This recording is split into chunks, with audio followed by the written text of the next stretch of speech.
Tenant à se mettre en ordre avec son entité sportive, la jeunesse sportive du groupe Bazano s'est acquittée de son devoir statutaire ce samedi 16 août en organisant son assemblée ordinaire à laquelle a pris part le délégué de la Ligue nationale de football, Florent Tchani, pour la superviser. L'honneur nous revient de prendre cette parole au nom du COGESTON, du comité de gestion de la LINAFOOT, qui nous a délégués ici. La première des choses, c'est qu'ils nous ont demandé de féliciter l'équipe pour tous les efforts qu'ils sont en train de faire.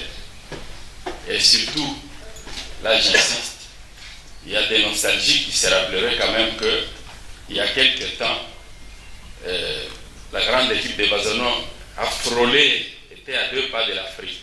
Mais il s'est fait que, le football étant ce qu'il est, on se retrouve maintenant dans cette situation. Donc les grands souhaits de la Ligue nationale de football, c'est de revoir ces grands Bazanos-là, qui nous a pondu aussi beaucoup de joueurs qui font la pluie et le beau temps ailleurs. Le traditionnel point à l'ordre du jour était au programme, à savoir le mot du président sportif, la lecture des rapports et les dossiers transferts. Dans ce mot, le président sportif Bobo Nkongolo s'est indigné contre les décisions prises par la COGES la saison passée en infligeant des forfaits au club malgré les explications données concernant la réalité du pays et a annoncé en outre les nouvelles réformes pour atteindre les objectifs assignés pour cette nouvelle saison.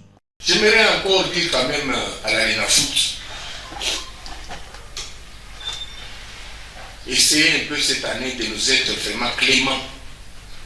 L'année passée, Bazano a subi des forfaits. J'aimerais parler du deuxième. Je suis très content aujourd'hui que le délégué de la LINAFOOT puisse être celui qui vit avec nous à Lubumbashi. On a publié un calendrier et 2 jours après, Bazano devrait être en Bushima. Nous avons écrit les réalités de Lubumbashi ou du Congo mieux connues, mais on ne nous a pas entendu. Si Bazano n'a pas joué les playoffs, c'est parfois aussi, ou surtout la démoralisation que nous avons eue par rapport à ces forfaits-là. Et vous avez vu les sagas qu'il y a eu, tantôt ils vont jouer, tantôt ils ne vont pas jouer pour que nous puissions. Mais nous croyons, nous avons foi en vous. La deuxième chose, c'est aux joueurs. D'emblée, j'aimerais vous dire ceci. Cette année, Bazano a ses principes. A ses principes qui font que, dès le début, vous êtes retenus à l'équipe de Bazano. Nous, le comité, nous aurons l'obligation de parler avec tout un chacun d'entre vous, afin que nous puissions savoir quelles sont les obligations, quelles sont vos obligations. À tous les membres, tous les sympathisants de Bazano, je crois que nous devrons nous souder.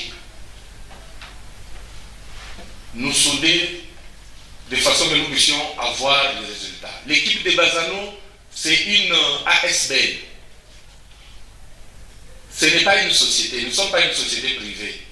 Nous sommes encore une ASBL où nous avons besoin de l'aide de tout un chacun.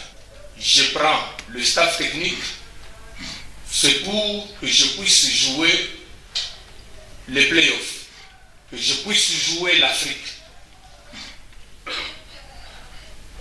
C'est tout ce que moi je demande au staff technique. Le secrétaire adjoint Nathan Kassamba lira le rapport administratif, financier et technique, tandis que celui médical fut lu par les docteurs du club Papi Mangozi. Tous les rapports seront adoptés à l'unanimité et le mandat fut donné au comité sportif pour statuer sur le cas de transfert. C'est dans un esprit de fair play que les assises se sont terminées par les mots du délégué de la Ligue nationale de football. Au nom de la Ligue nationale de football, j'ai l'honneur de représenter ici, au nom de la Ligue du football du Katanga, la LIFCAT, qui est la Ligue délégataire, je déclare clos les travaux de l'Assemblée générale ordinaire du groupe Bazano. Bonne chance donc aux guerriers de la jeunesse sportive, groupe Bazano.